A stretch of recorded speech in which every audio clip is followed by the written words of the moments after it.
So hello everyone, नमस्कार सगळ्यांना. आज आहे आषाढी एकादशी आणि आम्ही जातो आहे माऊलींचं दर्शन घ्यायला. आमच्या इथे या दिवसाला छोटीशी यात्रा असते. जास्त काही मोठी नसते, एकदम मस्त असते ती यात्रा. तर तुम्ही ब्लॉग कंटिन्यू करत राहा, कारण ब्लॉग खूप छान होणार आहे आजचा आणि इंटरेस्टिंग पण होणार आहे. तर ब्लॉग नक्की कंटिन्यू करा.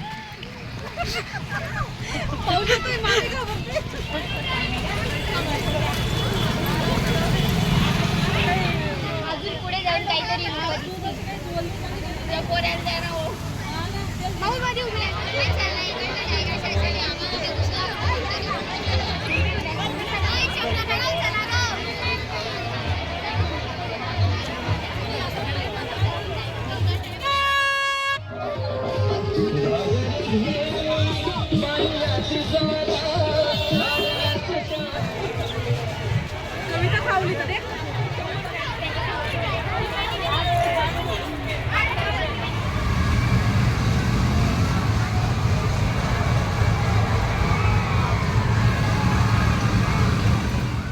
खूप फिरलो आणि खूप एन्जॉय केलं आणि नंतर निघालो घरी जाण्यासाठी. आजचा ब्लॉग कसा वाटला आहे मला कमेंटमध्ये नक्की सांगा आणि आवडला असेल तर लाईक शेअर अँड कमेंट नक्की करा आणि चॅनलला सबस्क्राईब करा. भेटूया नेक्स्ट ब्लॉगमध्ये.